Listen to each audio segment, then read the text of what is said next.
Hello friends, trade learners channel पर आप सभी का स्वागत है। दोस्तों, आज की वीडियो में हम बात करेंगे कि किस तरह से मैं अपने लिए 20% रेट ऑफ रिटर्न से ग्रो करने वाली कंपनीज़ को ढूंढता हूं और उनका एनालिसिस करता हूं।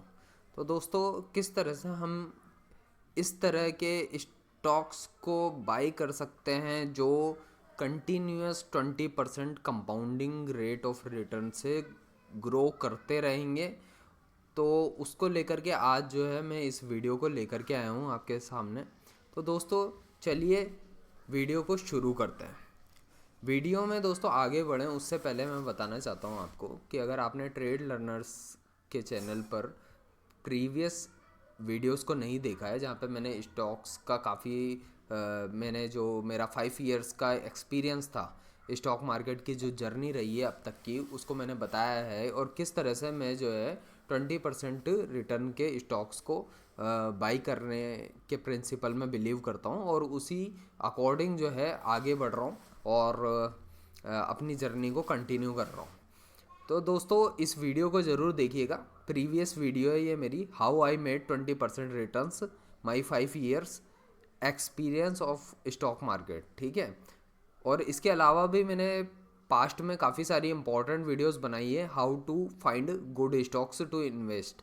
ठीक है, अलग अलग टॉपिक्स पे और टेक्निकल एनालिसिस के अलावा दोस्तों मैंने फंडामेंटल एनालिसिस के भी ऊपर पास्ट में वीडियोस बनाई है। तो आप इन वीडियोस को ज़रूर जा कर के देखिएगा। तो चलिए दोस्तों, अभी वीडियो को शुरू करते हैं। तो दोस्तों, आप देख सकते हो कि ये आपके सामने निफ्टी 50 का चार्ट है और किस तरह से अभी मार्केट जो है बेरिश मोड में दिख रहा है। और मैं भी दोस्तों स्टॉक मार्केट को लेके काफ़ी बेरिश हूँ।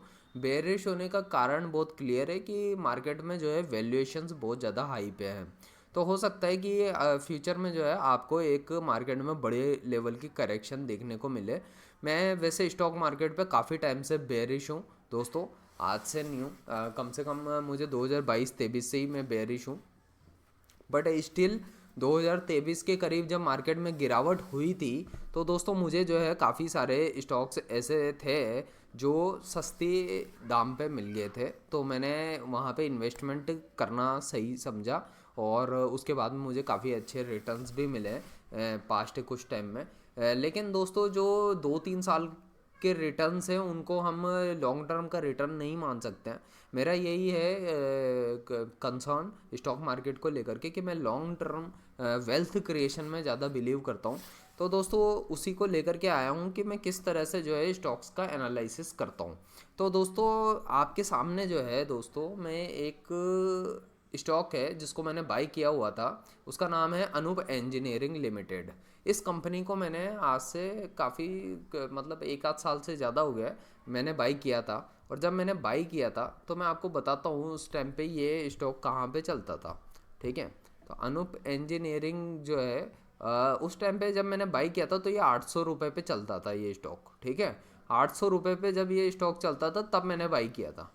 ठीक है, अब दोस्तों अगर उस वक्त पे भी देखें तो ये स्टॉक जो है 800 रुपये पे महंगा दिखाई दे रहा था एज पर प्राइस एक्शन के हिसाब से। तो हमको लगेगा कि ये 800 रुपये पे तो महंगा है। अगर आपने यहाँ कहीं नीचे खरीदा होता 300-400 रुपये पे तो सस्ता होता। लेकिन 800 रुपये पे जो है बाई करने के पीछे जो है मेरे माइंड में जो है कन्विक्शन था इस कंपनी को लेकर के और इस कंपनी के प्रोडक्ट्स को लेकर के।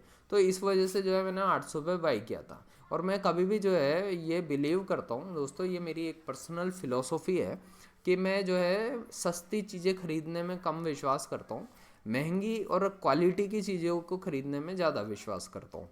क्योंकि क्या है कि ये फ़िलोसॉफ़ी है बेसिकली। अगर ये फ़िलोसॉफ़ी मेरे पास अगर आई है तो इसके पीछे उसका मेरा एक व्यवहारिक एक्सपीरियंस है। ये हम सब ने देखा है अपनी लाइफ में कि हम जब भी सस्ते और हल्की क्वालिटी के कपड़े खरीदते हैं तो उनकी जो लॉन्ग टर्म ड्यूरेशन होती है वो बहुत ज़्यादा लंबे चलते नहीं हैं।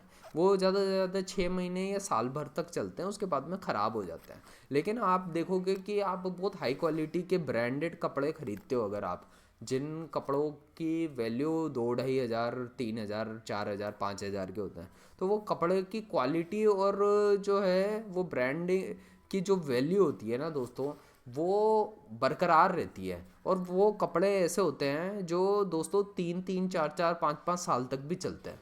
और ऐसा आपने आमतौर पे, जैसे अभी सर्दी का टाइम चल रहा है, तो आपने जैकेट्स के फॉर्म में देखा होगा। जैकेट्स जो है दोस्तों, अच्छी जैकेट्स जो होती है 4-5 हज़ार की आती है, कभी सस्ती नहीं आती है। उसी तरीके से दोस्तों इन चीज़ों से मैंने लाइफ के ही एक्सपीरियंसेस से स्टॉक मार्केट के बारे में भी सीखा है कि जो अच्छी चीज़ें होती है वो कभी सस्ती नहीं मिलती है, ठीक है। सस्ती जो मिलेगी उसमें कुछ ना कुछ प्रॉब्लम ज़रूर होगी, ठीक है। तो जो है उस वक्त पे भी 800 रुपये में मुझे अनूप इंजीनियरिंग, प्राइस वाइज तो महंगा तो थोड़ा दिख रहा था, लेकिन क्वालिटी जो थी कंपनी और कंपनी के प्रोडक्ट्स की काफ़ी थी। तो मैंने जो है इस कंपनी पे इन्वेस्ट करने के बारे में सोचा था। उसके पीछे क्या रीज़न थे, तो मैं आपको थोड़ा सा डिटेल में इसको फंडामेंटल्स के एनालिसिस के तौर पे जो है बताना चाहूँगा। अब देखिए दोस्तों, इसमें एक टेक्निकल पहलू भी आ जाता है। कई लोग सोचेंगे कि मैंने एक मोमेंटम ट्रेडिंग की थी, तो ये एक तरीके से मोमेंटम ट्रेडिंग जैसा भी था, लेकिन इसमें रिस्क भी एसोसिएटेड थी, लेकिन इसमें फंडामेंटल का तड़का भी था। तो बिना फंडामेंटल एनालिसिस किए मैं जो है टेक्निकल पे ब्लाइंडली जो है ट्रस्ट नहीं करता हूँ। टेक्निकल से ये ज़रूर पता चल रहा था कि इस स्टॉक में जो है मोमेंटम देखने को मिल रहा है। ये स्टॉक में जो है एक अच्छा खासा ब्रेकआउट आया था, उसके बाद में ये शेयर मेरे को 800 के दाम पे मिल रहा था। 800 के दाम के बाद में दोस्तों ये शेयर बढ़ते बढ़ते आज आप देख सकते हो कि ये 3400 का स्टॉक हो चुका है, ठीक है। इस बीच में जो है इस कंपनी ने बोनस शेयर भी अलॉट कर दिए थे, तो मुझे बोनस शेयर्स भी मिले थे, ठीक है। तो दोस्तों अब आप देखिए कि इसको जो है मैं आपको स्टॉक एज की वेबसाइट पे लेकर के जा रहा हूँ, ठीक है। स्टॉक एज की वेबसाइट पे मैंने खोल रखा है अनूप इंजीनियरिंग के बारे में। तो हमको जो है मोटी मोटी इसमें ऊपर ऊपर से जो है डिटेल से मिल जाएगी इस कंपनी के बारे में कि भाई एक तो देखिए इसका आप चार्ट देख सकते हो यहाँ पे। चार्ट के अलावा आपको पता चलेगा कि ये किस सेक्टर की कंपनी है। तो ये एक कैपिटल गुड्स सेक्टर की कंपनी है। कैपिटल गुड्स की थीम जो है दोस्तों उस वक्त पे स्टार्ट हो ही रही थी। और अगर देखा जाए तो कैपिटल गुड्स सेक्टर पे मैंने इन्वेस्ट क्यों किया, तो इसके पीछे रीज़न जो है दोस्तों, सिर्फ मैं ये कहूँ कि मेरे को सब कुछ पहले से पता था और कैपिटल गुड्स सेक्टर बढ़ेगा ही बढ़ेगा, तो ऐसा नहीं है दोस्तों। रीज़न इसके पीछे जो था दोस्तों वो ये था कि मैंने कई सारे इन्वेस्टर्स को सुना था, और उसके बाद में मैं एक कंक्लूज़न पे आया था जहाँ पे मेरे को लगा था कि कैपिटल गुड्स की साइकिल स्टार्ट हो रही है और कैपिटल गुड्स जो है सेक्टर काफ़ी अच्छा रिटर्न दे सकता है। तो उस वक्त पे मैं जो है कुछ अच्छी कंपनीज ढूंढ रहा था जो कैपिटल गुड्स सेक्टर की हो। तो उनमें से एक जो है मुझे अनूप इंजीनियरिंग दिखी थी। उस वक्त इस शेयर की मार्केट कैप दोस्तों 2000 करोड़ के आसपास थी। अभी ये 6800 करोड़ के आसपास पहुंच चुकी है, ठीक है। अब देखिए दोस्तों, ये जो है एक स्मॉल कैप टाइप की कंपनी है, ठीक है। उस वक्त भी स्मॉल कैप ही थी, और स्मॉल कैप कंपनीज पर मैं इन्वेस्ट करना ज़्यादा पसंद करता हूँ रादर देन लार्ज कैप या मिड कैप कंपनीज के। रीज़न ये है दोस्तों, जिस फिलोसॉफी में बेसिकली मैं इन्वेस्टमेंट में बिलीव करता हूँ वो ये है कि मैं जो है छोटी कंपनियाँ लेना चाहता हूँ। छोटी कंपनियाँ बड़ी कंपनी बनेगी, ये मेरा पॉइंट ऑफ व्यू होता है, ठीक है। स्मॉल कैप आज नहीं तो कल जा कर के एक मिड कैप कंपनी बनेगी, और फिर वो mid cap to large cap company बनेगी। और जब ये स्मॉल कैप से लार्ज कैप की जर्नी को तय करेगी तो मेरी वेल्थ क्रिएट होगी। ये ओवरऑल जो है मेरा कंसेप्ट था, लॉजिक था, ठीक है, इस स्टॉक को बाय करने के पीछे। अब दोस्तों आज देखोगे तो ये स्टॉक जो है दोस्तों 90 की पीई पे ट्रेड कर रहा है। तो क्या मैं इस स्टॉक को अब खरीदूंगा? तो दोस्तों ये बिल्कुल भी मैं स्टॉक को खरीदना नहीं पसंद करूंगा। ये फिलहाल तो 92 की पीई पे चल रहा है, तो जैसा लग रहा है मुझे ये टीटीएम पीई है इसकी। तो दोस्तों जो है आप जब किसी कंपनी का एनालिसिस करते हो ना, तो थोड़ा उसके बारे में पढ़ लिया करो पहले तो, कि ये कंपनी आखिर करती क्या है। तो आपको ये पता चलेगा कि इस वेबसाइट पे कि भाई the company is engaged in manufacturing and fabrication of process equipment required for chemical, petrochemical, pharmaceutical, fertiliser, drugs and other allied industries. तो एक तो ये मैन्युफैक्चरिंग और फैब्रिकेशन का काम कर रही थी, ठीक है, तो वो भी वेरियस सेक्टर्स में। तो इसके पास में काफ़ी तरीके के काम हैं और इसकी काफ़ी एक्सपर्टाइज है, ठीक है। तो इसके अलावा जो है दोस्तों, मैं आपको बताना चाहूँगा कि मैं जो है एक स्क्रीनर नाम से भी टूल है उसका यूज़ करता हूँ। इस पे जो है दोस्तों मैं अनूप इंजीनियरिंग के बारे में सर्च कर लेता हूँ कि ये अनूप इंजीनियरिंग कंपनी क्या करती है। तो दोस्तों आपको जो है यहाँ पे जो की पॉइंट्स है ना, यहाँ पे काफ़ी डिटेल में मिल जाएंगे इसके बारे में, ठीक है। कंपनी क्या करती है, कंपनी कितने तरीके के काम है, इसको जब आप डिटेल में पढ़ोगे तो आपको ये चीज़ काफ़ी हेल्प करेगी आपका कन्विक्शन बनाने में कि ये जो कंपनी है क्या ये ख़रीदने लायक है या नहीं है, ठीक है। आप इसके बारे में डिटेल में पढ़ सकते हो, मैं अभी इसमें बता नहीं रहा हूँ।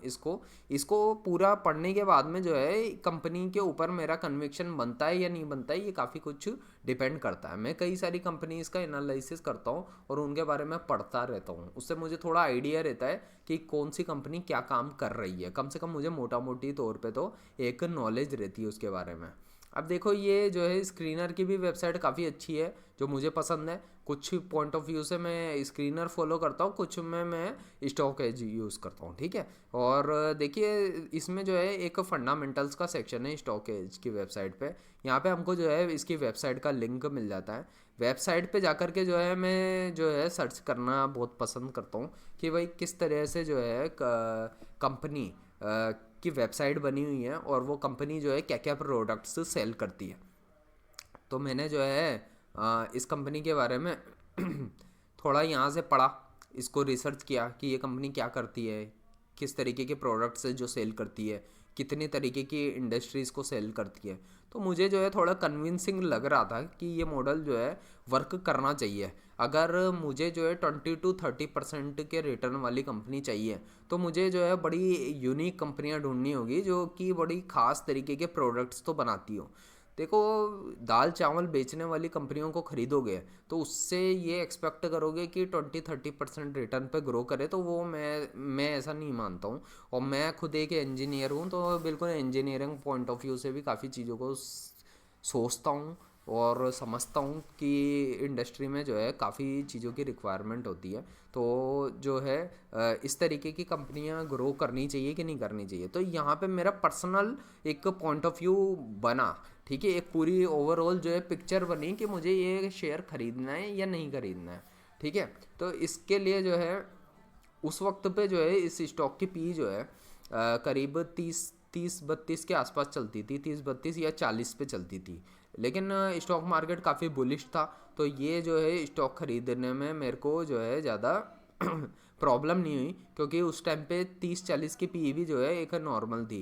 लेकिन अभी जो है पी काफ़ी बढ़ गई है, TTM पी स्पेशली बढ़ गई है, 90 के ऊपर है। लेकिन ये जो इसकी जनरल पी है वो भी 50-60 के बीच में चलती है। अगर ये एक लंबी रेस का घोड़ा साबित हुआ और अच्छा इसने जो है काम किया इस कंपनी ने, तो इसकी पी जो है हमेशा 60 के आसपास ही आपको देखने को मिलेगी और पी जो है कभी नहीं घटने वाली इसकी। और हमें एक्सपेक्ट करें कि ये जो है और सस्ता मिल जाएगा, तो ज़रूरी नहीं है कि ये सस्ता मिल ही जाए अनटिल एंड अनलेस जब तक कि स्टॉक मार्केट में कोई बहुत बड़े लेवल का क्रैश नहीं आता, ठीक है। तो दोस्तों इस तरीके से इसके बाद में मैं इनके रिजल्ट देखता हूँ तो मुझे जो है इसकी सेल्स जो है काफ़ी अच्छी लगी। सेल्स कंटिन्यूसली बढ़ रही थी कंपनी की, और कंपनी जिस तरीके के प्रोडक्ट्स और जिस तरीके का काम कर रही है वो मुझे पसंद आ रहा था, ठीक है। तो अल्टीमेटली देखो जो नेट सेल्स होती है वो बताती है हमको टॉप लाइन ग्रोथ के बारे में, बट टॉप लाइन ग्रोथ से काम नहीं चलता है। उसके अलावा जो है दोस्तों एक कंपनी के अच्छे फंडामेंटल्स के लिए जो है उसकी बॉटम लाइन ग्रोथ मतलब कि प्रॉफिट आफ्टर टैक्सेस जो है बहुत इंपॉर्टेंट होता है। तो ये आप देख सकते हो कि लगातार इसका जो प्रॉफिट है वो इंक्रीमेंटल है हर क्वार्टर ऑन क्वार्टर। तो मैं जो है क्वार्टर ऑन क्वार्टर जो है हर कंपनी के वैल्यूएशंस पे काफ़ी बिलीव रखता हूँ कि क्वार्टर ऑन क्वार्टर जो है कंपनी की ग्रोथ हो रही है कि नहीं हो रही है, वो उसके प्रॉफिट आफ्टर टैक्सेस जो है लगातार बढ़ रहे हैं कि नहीं बढ़ रहा है। तो ये बहुत मैटर करता है। तो मैं इन सब चीज़ों को देखता हूँ, फिर उसके बाद में एक कंक्लूज़न बनाता हूँ। इसके अलावा भी कई सारे पैरामीटर्स हैं जिनको मैं देखता हूँ दोस्तों, जिसमें डेट जो है बहुत इंपॉर्टेंट पैरामीटर होता है कि कंपनी के ऊपर डेट कितनी चल रही है, ठीक है। तो डेट के लिए मैं कहाँ से चेक करूँगा, तो मैं डेट के लिए जो ज़्यादा रिलायबल मुझे जो दोस्तों मुझे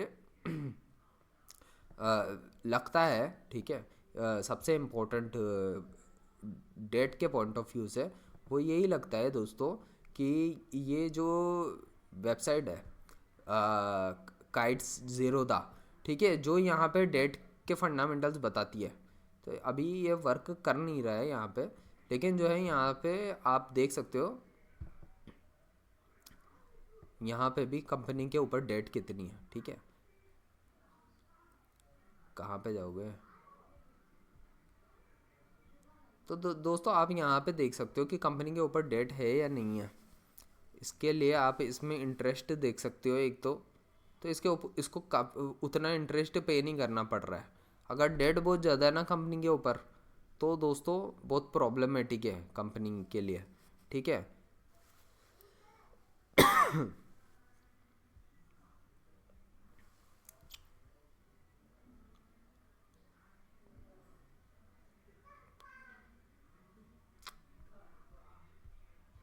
तो दोस्तों जो डेट के लिए जो यहाँ पे रेशो है इस इन वेबसाइट पे उतना अच्छा नहीं दे रखा है, लेकिन अगर आप यहाँ जीरोदा की वेबसाइट पे जाओगे तो यहाँ फंडामेंटल सेक्शन में रेवेन्यू और फाइनेंशियल्स में जाकर के आपको मिल जाएगा डेट के बारे में, इसकी डेट क्या चल रही है, ठीक है। और आपको मैं इसके अलावा बताना चाहूँगा कि किसी भी कंपनी का जब आप एनालिसिस करते हो तो यहाँ पर रेशोज़ होते हैं, उसमें एक डेट टू इक्विटी का रेशो होता है जो कंपनी की डेट की पोजीशन को बताता है, ठीक है। सॉल्वेंसी रेशो बोलते हैं इसको। सॉल्वेंसी रेशो में पता चलेगा डेट टू इक्विटी। ये आपको चेक कर लेनी चाहिए कि डेट टू इक्विटी कहीं बहुत ज़्यादा डेट तो नहीं ले रखी है कंपनी ने, और इसका इंटरेस्ट कवरेज रेशो कैसा है, ठीक है। तो आपको ये देख लेना चाहिए दोस्तों। जैसे डेट टू इक्विटी जो है अगर लेस देन 1 है तो वो बहुत ही ठीक रहता है दोस्तों, लेकिन लेस देन 1 होने के बावजूद भी डेट जो होती है फिर भी काफ़ी होती है वो भी। तो इस कंपनी में जो है अराउंड 0 डेट के आसपास ही थी, तो 0.08 से इन्होंने डेट कम ही की है अपनी, 0.04% की है, ठीक है। तो जो कि बहुत ही कम है, मतलब डेट जो है डेट टू इक्विटी जो है रेशो ये बताता है हमको कि पर शेयर जो है कितनी डेट है इस कंपनी के ऊपर। तो डेट बहुत कम है, तो बहुत कम डेट होना जो है बहुत अच्छा रहता है, ठीक है। तो मैं जो है ये पर्सनली मानता हूँ, मैं खुद भी अपनी लाइफ से मैं ये डेट लेना बिल्कुल पसंद नहीं करता, तो मैं जो है कंपनीज भी ऐसी ही ढूंढता हूँ जो कम से कम डेट पे जो है ज़्यादा से ज़्यादा अच्छा रेट ऑफ रिटर्न से जो है ग्रो कर सकती हो, क्योंकि उससे जो कैश जनरेट होगा तो उस कैश से कंपनी या तो हमको डिविडेंड्स अच्छे देगी या फिर हमको बोनस शेयर जो है काफ़ी प्रोवाइड करेगी इन फ्यूचर, ठीक है। तो इस वजह से जो है ये मेरा ओवरऑल सोचना होता है किसी कंपनी को लेकर के। इसके अलावा भी मैं कई सारी चीज़ें देखता हूँ, जैसे कि कंपनी में जो शेयर होल्डर्स हैं उनकी क्या पोजीशन है। शेयर होल्डर्स में दोस्तों आप यहाँ पे देख सकते हो ये क्या पैटर्न दे रखा है, जो आप स्टॉक एज की वेबसाइट है यहाँ पे देख सकते हो। आप प्रमोटर के बारे में देख सकते हो, आप प्रमोटर का इससे यहाँ पे पता चलता है प्रमोटर जो है अपनी होल्डिंग को कम कर रहा है, ज़्यादा कर रहा है, क्या कर रहा है, वो शेयर्स को परचेज़ कर रहा है या शेयर्स को सेल कर रहा है। तो आप देखोगे कि अभी स्टॉक मार्केट में जो है अभी ऑल टाइम हाई पे चल रहा है, ठीक है, बुल मार्केट चल रहा है। तो कई प्रमोटर्स ने अपने अपने शेयर्स को बेचा है, तो इसने भी अपने शेयर्स को थोड़ा बहुत बेचा है, लेकिन इतना सिग्निफिकेंट नंबर में नहीं बेचा है कि 5 से 10% जो है अपनी होल्डिंग्स बेच दी हो, ठीक है। तो ऐसा काम नहीं किया है। इसके अलावा मैं ये भी देख लेता हूँ कि FIS DIS का कैसा इस कंपनी को लेकर के जो है रुझान है, वो होल्ड करके बैठे हुए हैं इस स्टॉक को या नहीं कर रखे हैं, ठीक है, या उनके पोर्टफोलियो में लगातार ये शेयर की पोजीशन बढ़ती जा रही है या घटती जा रही है, या किस तरह से एक्ट कर रहा है, ठीक है। तो ये सारी चीज़ें हैं देखता हूँ मैं। इसके अलावा ये जो शेयर होल्डर्स की जो पोजीशन होती है दोस्तों, ये जो आप देख सकते हो शेयर होल्डर्स की कि इसमें कितने शेयर होल्डर है, ठीक है। तो आप देखोगे दोस्तों यहाँ पे जो सेक्शन होता है ना पब्लिक शेयर होल्डिंग, मैं इनको चेक ज़रूर करता हूँ कि कौन कौन से जो है फंड हाउसेस ने इसमें स्टॉक को खरीद रखा है। तो ये हमको एक सेंस ऑफ ट्रस्ट देता है कि भाई इस कंपनी पे सिर्फ हम ही जो है ख़रीदने के बारे में नहीं सोच रहे हैं, बड़े बड़े म्यूचुअल फंड हाउसेस के पास भी है ये कंपनी। तो ये एक अच्छा पैरामीटर्स है। इसके अलावा कुछ इम्पोर्टेंट जो इंडिया के टॉप इन्वेस्टर्स हैं, क्या उनमें से भी कोई आदमी है जिसने जो है इस कंपनी में अपनी पोजीशन बना रखी है? तो जैसे यहाँ पे कुछ इंडिविजुअल नेम्स आ रहे हैं, जैसे चेतन जयंती लाल शाह, ठीक है, गोकुल, ये जय कृष्णा नाम से जो है इन्होंने कंपनी के शेयर को ओन कर रखा है और 1.5-2% के करीब की इन्होंने ले रखी है, इक्विटी ले रखी है। तो इससे जो है एक ट्रस्ट बिल्ड हो जाता है कंपनी को लेकर के। इसके अलावा दोस्तों मैं जो चीज़ देखता हूँ वो फंडामेंटल्स में जाएँ हम, ओवरव्यू में, तो यहाँ पे जो है दोस्तों मैं ये देखना भी पसंद करता हूँ कि कंपनी का जो है नंबर ऑफ़ शेयर्स कितने हैं सब्सक्राइब्ड। ये जो सेक्शन है ना ये बहुत इम्पोर्टेंट है। मैं बिलीव करता हूँ दोस्तों, शेयर जो है कम इक्विटी साइज़ का होना तो ज़्यादा अच्छा रहता है। मतलब शेयर बाज़ार में जो है नंबर ऑफ़ शेयर्स बहुत कम हो तो क्या है कि उस कंपनी में बहुत तेज़ी से बढ़ने की संभावना बहुत होती है। उसमें 1 करोड़, 1.5 करोड़, 2 करोड़, 2.5 करोड़ शेयर हो तो जो कि बहुत कम है। लिमिटेड नंबर ऑफ़ शेयर्स होंगे तो उसकी जो है इजी गोइंगली सप्लाई भी, और सप्लाई जो है इतना आसान नहीं होगी और डिमांड भी जो है बहुत ज़्यादा नहीं होगी। तो यहाँ पे जो है स्टॉक की प्राइसेस में फ्लक्चुएशन होने की संभावना बहुत कम होती है। ये थोड़ा सा डीप कॉन्सेप्ट है, कभी मैं फ्यूचर में इसके बारे में ज़्यादा डिटेल से डिस्कशन करूँगा। लेकिन जो स्मॉल कैप कंपनीज होती हैं उसमें जो है आम तौर पे दोस्तों लो जो है नंबर ऑफ़ शेयर्स होते हैं। जैसे किसी किसी कंपनी में आपको 50 लाख, 60-70 लाख या 1 करोड़ के करीब या 1.5 करोड़, 2 करोड़ ही शेयर देखने को मिलेंगे। अगर ऐसी कंपनीज के साथ में आप लॉन्ग टर्म तक बने रहते हो ना तो कई बारी ऐसे ही स्टॉक जो है बहुत बड़ी बड़ी साइज़ के भी हो जाते हैं। आज ये शेयर आपको 3400 रुपये का दिख रहा है, कल को ये शेयर अगर यहाँ से 10 गुना हो गया तो ये जो है शेयरों की संख्या तो 2 करोड़ ही रहेगी, लेकिन ये शेयर की प्राइस जो है 34,000 रुपये की हो जाएगी, 34,210 रुपये का शेयर हो जाएगा ये। तो ये जो है ये समय के साथ में होता है, कंपनी कैसे वर्क कर रही है, कंपनी का बिजनेस कैसा चल रहा है, कंपनी कितनी रेजिलिएंट है स्टॉक मार्केट में क्रैशेस और गिरावट और ये जो कुछ भी चलता रहता है शेयर बाज़ार में, उसके बावजूद भी उसका शेयर अच्छा परफॉर्म कर रहा है। तो इस तरह से दोस्तों मेरा ओवरऑल एनालिसिस होता है स्टॉक मार्केट में किसी पर्टिकुलर शेयर को लेकर के। तो दोस्तों ये एक वो कंपनी है जिसमें मैंने अच्छा खासा रिटर्न बनाया है और मैं उम्मीद करता हूँ कि ये कंपनी जो है और ज़्यादा अच्छा लॉन्ग टर्म में रिटर्न दे सके। इसके अलावा दोस्तों मैंने एक और कंपनी थी जो भी बहुत आउट ऑफ कॉन्टेक्स्ट थी, जिसके बारे में ज़्यादा लोग जानते नहीं थे, मरीन इलेक्ट्रिकल्स नाम से कंपनी थी, ठीक है। तो आप सोचोगे कि यार ये कंपनी का जब स्टॉक था ना दोस्तों, जब चल रहा था तो ये 50 रुपये पे मैंने बाई किया था, ठीक है, 50 रुपये पे ये शेयर मैंने बाई किया था और काफ़ी सारे शेयर को मैंने होल्ड किया था, ठीक है। काफ़ी सारे का मतलब बहुत ज़्यादा नहीं है लेकिन फिर भी ठीक ठाक अमाउंट में वो शेयर लिए थे मैंने। तो वो 50 रुपये पे उस वक्त पे ट्रेड कर रहा होता था, तब भी मेरे दिमाग में रहता था क्या मुझे ये कंपनी को लेना चाहिए कि नहीं लेना चाहिए। तो उस वक्त पे मैं यही सोच रहा था कि इस कंपनी के बारे में थोड़ा सा डिटेल्स जो है इकट्ठी की जाए। तो मैं क्या करता हूँ हमेशा की तरह जो है ये मरीन इलेक्ट्रिकल से, तो मैं यहाँ पे जाता हूँ इस कंपनी के बारे में जो है डिटेल्स को पूरा पढ़ता हूँ ध्यान से, ये कंपनी क्या करती है क्या नहीं करती है, इसका बिज़नेस कैसा है, इसका बिज़नेस मॉडल क्या मुझे पसंद आ रहा है नहीं आ रहा है, इसके जो है क्लाइंट्स बेस कैसा है, क्लाइंट बेस जो है कैसा है, अच्छा है कि नहीं है या ऐसे ही है छोटा मोटा, ठीक है, तो वो देखना पड़ता है। इसके अलावा दोस्तों ये जैसे मार्केट कैप है, ये बहुत इंपॉर्टेंट पैरामीटर हो जाता है। आज इस स्टॉक की पी जो है आप देख सकते हो यहाँ पे 111 के आसपास चल रही है, क्योंकि बहुत ज़्यादा हाई पी पे है। तो दोस्तों इतनी रिटर्न आरओई और इतनी आरओसी से तो ये ज़्यादा ट्रेड वर्क भी नहीं कर रहा है ये स्टॉक, लेकिन फिर भी जो है इसको मार्केट जो है काफ़ी वैल्यूएशन दे रहा है। इसके पीछे रीजंस भी हैं दोस्तों, क्योंकि इसकी ऑर्डर बुक की साइज़ जो है काफ़ी बड़ी है फ़िलहाल पिछले कुछ टाइम में।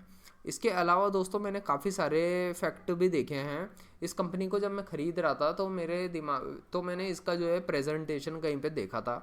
उस प्रेजेंटेशन में दोस्तों बताया गया था कि इस कंपनी का जो है एक कंपनी है, उसका नाम है शिनाइडर इलेक्ट्रिक। उसके साथ में बहुत अच्छा टाई अप है और ये जो है काफ़ी कॉन्ट्रैक्ट्स जो हैं शिनाइडर इलेक्ट्रिक के लेकर के बैठी हुई है। ठीक है, मतलब शिनाइडर इलेक्ट्रिक ने भी इसको काफ़ी सारा काम दिया हुआ है। तो क्या है, शिनाइडर इलेक्ट्रिक कंपनी को मैं बहुत अच्छे से जानता था कि वो कंपनी बहुत अच्छी कंपनी है। वो 400 रुपये का जब शेयर चल रहा था तो जो है वो मुझे उस वक्त महंगा लग रहा था, लेकिन वो उसके बावजूद भी बढ़ते बढ़ते 800 का हो गया वो शेयर। और अब जो है वो स्टॉक बहुत आसानी से नीचे आने वाला लगता नहीं है मेरे को। ठीक है, तो वो कंपनी का शेयर मैं ख़रीदना चाहता था बट मैं ख़रीद नहीं पाया। तो मैंने जो है इसके अलावा दोस्तों इस कंपनी के बारे में थोड़ा सा डिटेल में जो है और गहरे से जो है मैं कई बार यूट्यूब पे भी सर्च कर लेता हूँ कंपनीज़ के बारे में। कंपनी क्या करती है, उन्होंने कोई वीडियो बना रखी है क्या, वीडियो डाल रखी है क्या। उसके अलावा जो है दोस्तों मैं जो है कहीं न्यूज़पेपर आर्टिकल में कहीं मेरे को मिल जाता है, या फिर कंपनी के बारे में गूगल सर्च में कुछ अच्छा स्पेशल मिल जाता है जो कि वो स्पेशल काम कर रही होती है, तो मैं इन सब फैक्ट्स को भी देखता हूँ। तब जा कर के मैं जो है मोटा मोटी एक कंक्लूज़न बनाता हूँ कि क्या मुझे ये कंपनीज़ को ख़रीदना है या नहीं ख़रीदना है। और ज़रूरी नहीं है दोस्तों जब मेरे को कंपनी पसंद आ रही है तो मैं ख़रीद ही लूँ। मैं कई सालों तक जो है उसको ट्रैक करता हूँ, उसको उस पर नज़र गड़ा के रखता हूँ और देखता रहता हूँ कि आखिर भविष्य में कुछ हो सकता है कि नहीं हो सकता है इस कंपनी का। तो इस तरीके से जो है मेरे को कई बार बहुत लॉन्ग टर्म तक जो है वॉच करना पड़ता है कंपनीज़ और कंपनीज़ के स्टॉक के बारे में। तो बेसिक पैरामीटर वही होते हैं दोस्तों, बहुत ज़्यादा मैं इन डेप्थ डिटेल में नहीं जा रहा हूँ, लेकिन यही है कि सेल्स बढ़ रही है कि नहीं बढ़ रही है, नेट प्रॉफिट जो है अल्टीमेटली जो बॉटम लाइन है वो ग्रो कर रही है कि नहीं कर रही है इस कंपनी की। ठीक है, उसकी पी जो है बहुत ज़्यादा है या कम है, ये भी देखना बहुत ज़रूरी होता है। बहुत ज़्यादा की पी जो होती है दोस्तों, 100 की पी, 150 की पी, ये बहुत ज़्यादा हो जाती है। इवन 30 से ऊपर पी हो किसी स्टॉक की तो वो भी बहुत ज़्यादा समझी जाती है। ठीक है लेकिन दोस्तों कई बारी क्या होता है, कुछ अच्छी और क्वालिटी के कंपनीज जो होती हैं उनके स्टॉक की पी कभी नहीं गिरती है। ये मैंने काफ़ी नोटिस किया है, स्टॉक मार्केट में ऐसा आमतौर पे देखने को मिलता है और वो जो है स्टॉक कभी भी जो है गिर करके नीचे आ ही नहीं पाता है। तो इस वजह से जो है हमको बड़ा क्विकली और टाइमली जो है डिसीजंस लेना पड़ता है। ठीक है, मैं खुद अभी जो है स्टॉक मार्केट पे काफ़ी बेयरिश हूँ और मेरा मानना है कि ये स्टॉक मार्केट काफ़ी गिरना चाहिए और गिरेगा तो हमको जो है काफ़ी अच्छी अच्छी क्वालिटी की कंपनियों के स्टॉक्स जो है सस्ते दाम पे मिल पाएंगे। मरीन इलेक्ट्रिकल में जब मैं इन्वेस्ट कर रहा था तो अब भी दोस्तों एक फैक्ट सामने आ रहा था कि मैं जो है एक मोमेंटम टाइप की ट्रेडिंग कर रहा था। मोमेंटम इस शेयर में मेरे को देखने को मिल रहा था और मोमेंटम का मतलब इस पे यहाँ पे मेरे को ब्रेकआउट दिखा था, फिर ये ब्रेकआउट फिर बढ़ रहा था तो मैंने कुछ और एक्स्ट्रा जो है इस स्टॉक में जो है अपनी पोजीशंस बना ली थी और वो बना करके मैं होल्ड करके बैठा हुआ हूँ। और होल्ड करके बैठने का फ़ायदा ये हुआ है कि वो शेयर जो 50 रुपये पे चलता था आज 300 रुपये के आसपास घूम रहा है।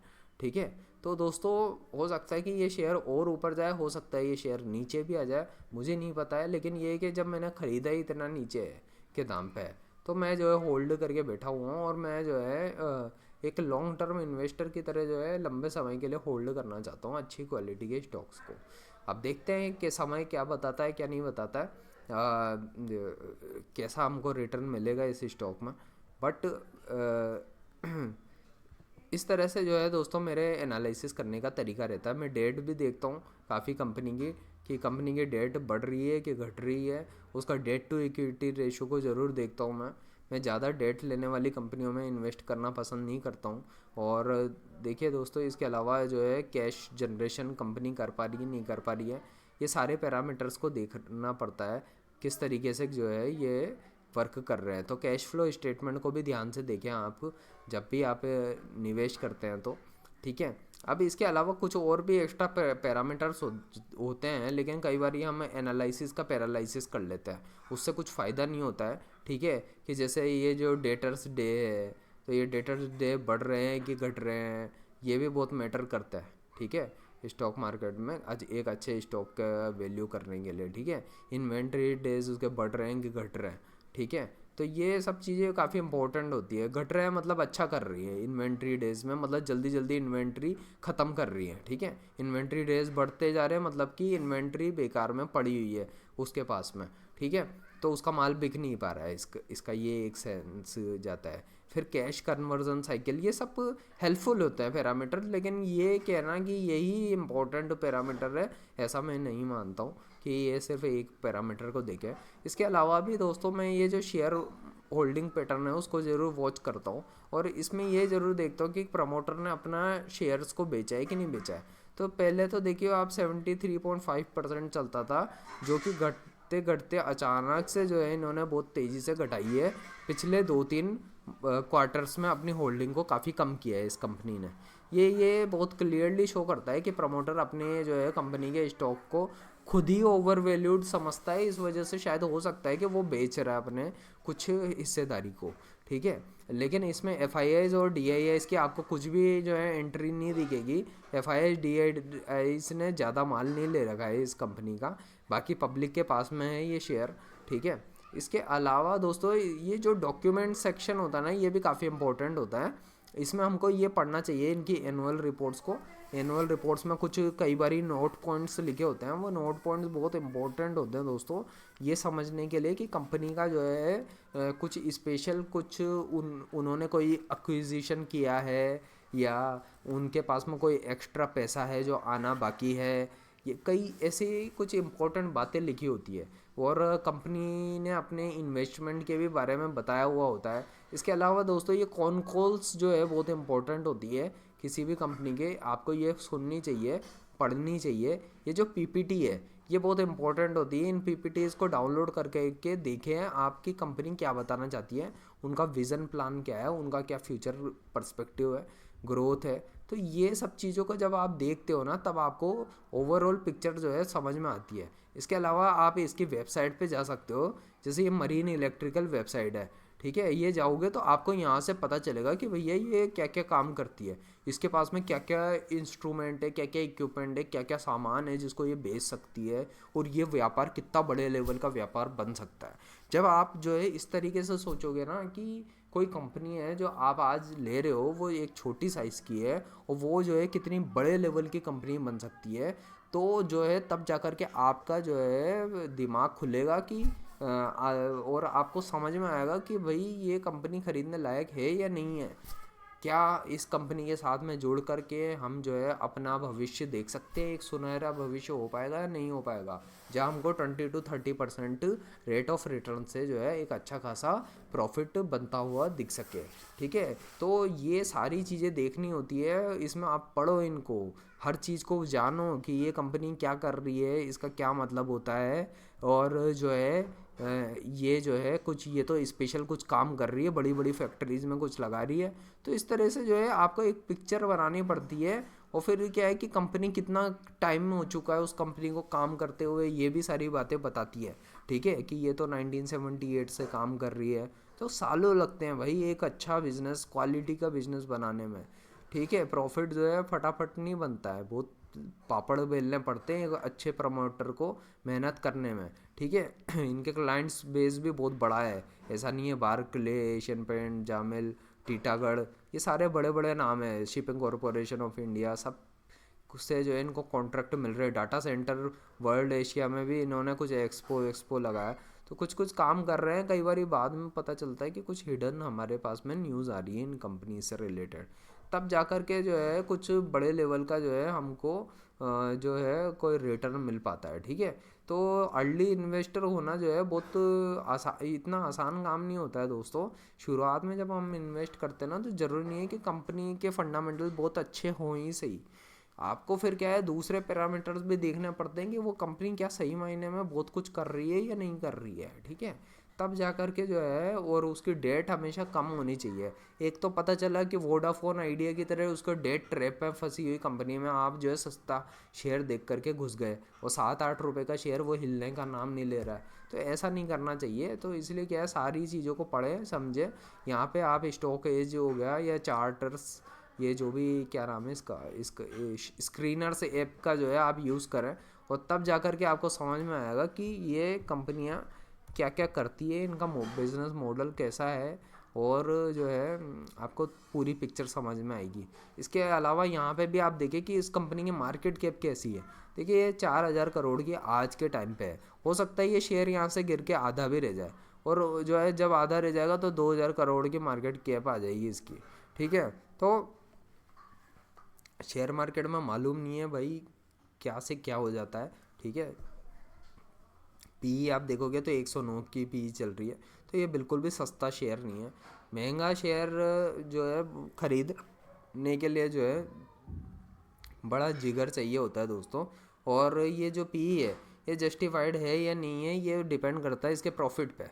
109 की पी भी हो सकती है शेयर की, लेकिन दोस्तों अगर इसके क्वार्टर जो है रिटर्न बढ़िया से बढ़िया आते रहे, तो ये पी की जो है ना, ये 109 की पी 50 की पी रह जाएगी, जितना पिछले क्वार्टर में जो है उनके रिजल्ट आए थे। तो ये जो है हमको समझना पड़ता है, यहाँ पे बहुत गहराई है शेयर बाज़ार में। ठीक है, और ये फंडामेंटल से इन पे जाइए, इनको बहुत ढंग से खगालिए, हर चीज़ का मतलब समझिए कि हर चीज़ का क्या मतलब होता है। ठीक है, इसकी इस कंपनी का जो है फेस वैल्यू जो है 2 है। ठीक है, और नंबर ऑफ शेयर जो है 13 करोड़ के आसपास है। ठीक है, तो क्या है कि दोस्तों ये चीज़ों को देखना पड़ता है कि इसकी जो है इक्विटी साइज़ जो है कितनी है, कितने नंबर ऑफ शेयर है इसके जो है मार्केट में अभी हैं अवेलेबल। तो ये 13 करोड़ के आसपास इस कंपनी के शेयर हैं, जिसमें से 70% तो प्रमोटर खुद ही होल्ड करके बैठा हुआ है। ठीक है, बाकी जो है जनता के लिए छोड़ रखा है उसने। तो अब आपको जो है उस चीज़ को समझना पड़ता है कि अब जनता के पास में बहुत कम शेयर है। अब उस कम शेयर्स के बीच में जो है ट्रेडिंग हो रही है डेली बेसिस पे। अब आपको जो है एक अच्छा इन्वेस्टर बन के रहने का है कि क्या करने का है। ठीक है, इसके बाद आप शेयर होल्डिंग को देखो, इसके पैटर्न्स को देखो, आपको यहाँ पे FIS DIS की बाइंग हो रही है नहीं हो रही है, सब चीज़ें समझनी चाहिए। इसके अलावा आपको दूसरे शेयर होल्डर भी देखने चाहिए कि ये कौन कौन, कोई इंडिया का बड़ा जो है कोई इन्वेस्टर इसमें इन्वेस्ट करके बैठा है कि नहीं बैठा है। ये चीज़ों के बारे में भी आपको नॉलेज होनी चाहिए। क्या पता कि कोई बहुत बड़े लेवल का इन्वेस्टर हो, उसके पास भी जो है इस कंपनी के शेयर हो, तो आपको जो है एक कटिंग एज मिल जाता है कि भैया जब कोई एक आदमी है जो अपनी बहुत बड़ी पूंजी 10-20 करोड़ की लगा के बैठा हुआ है एक ही शेयर के ऊपर, तो आप कुछ चंद लाख रुपए लगा भी दोगे तो आपका क्या बिगड़ जाएगा। ठीक है, तो इस तरीके से जो है फिर एट द एंड रिस्क लेनी पड़ती है, और फिर रिस्क लेकर के आगे बढ़ना पड़ता है। इस तरीके से जाकर के जो है शेयर बाज़ार में हमको अच्छी कंपनियां मिलती है, और जो है हमको बड़े रिटर्न्स मिल पाते हैं। चलिए मैं आपको एक और कंपनी के बारे में बताता हूँ जो मैंने ख़रीदी हुई है। ठीक है, उसका नाम है जेन टेक्नोलॉजीज़। ठीक है, जेन टेक्नोलॉजीज़, इसका जो है वैल्यूएशन आज जो है 2,400 रुपये का शेयर हो गया ही है। ठीक है, इस कंपनी के भी जब मैंने शेयर खरीदे थे तो दोस्तों ये ऑल टाइम हाई पे खरीदे थे, कभी मैंने सस्ते शेयर के चक्कर में पड़ा नहीं हूँ। ठीक है, तो मैं जब ये ख़रीदा था तो ये 200 रुपये पे ट्रेड करता रहता था ये शेयर, तब भी एक बहुत बड़े लेवल का ब्रेकआउट आया था इस पर, ये 200 रुपये पे शेयर घूमता रहता था। ठीक है, उसके बाद में भी मैं इस शेयर को लेकर के चुपचाप बैठा रहा, और बैठा रहा तो 200 रुपये का शेयर आज 2,400 500 रुपये तक पहुंच चुका है दोस्तों। तो आप देख सकते हो दोस्तों किस तरीके के स्टॉक मार्केट में रिटर्न मिलते हैं। तो मैंने कुछ बेनिफिट यहाँ पे मोमेंटम का भी फ़ायदा उठाया, कुछ दोस्तों मैंने ये भी चीज़ें देखी कि ये कंपनियाँ आखिर करती क्या है बेसिकली।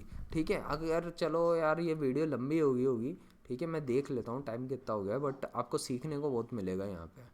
ये जो मैं बात बोल रहा हूँ ये आपको कोई बताएगा नहीं ना, किसी यूट्यूब चैनल पे आपको मिलेगी ये सब चीज़ें, इस तरीके से एनालिसिस किस तरीके से मैं जो है अपने लिए ढूंढता हूँ स्टॉक्स। लेकिन मैं इसके लिए बहुत टाइम तक वेट भी करता हूँ और बहुत ट्रैक करता हूँ। ऐसा नहीं है कि मैं ऐसे ही आंख बंद करके कोई भी स्टॉक खरीद लेता हूँ। मैं जो है थोड़ा थोड़ा करके फिर एक स्टॉक का अगर समझ आ जाता है तो मैं उसमें पैसा बढ़ाना शुरू करता हूँ। मैं कभी शेयर गिरता है तो उसमें एवरेजिंग नहीं करता हूँ, और एवरेजिंग अगर करता हूँ तो मैं ऊपर की तरफ जब शेयर बढ़ता जाता है तो जा कर के मैं उसमें एवरेजिंग करता हूँ। जब बढ़ता है तो मैं थोड़े थोड़े स्टॉक और ले लेता हूँ, जो कंपनी अच्छा काम कर रही है ना, मैं उसी के शेयर्स को बार बार खरीदता रहता हूँ, रादर देन जो कंपनी घटिया काम कर रही है उसके शेयर्स को नीचे पे एवरेज करता रहूँ। तो ऐसा मैं नहीं करता हूँ।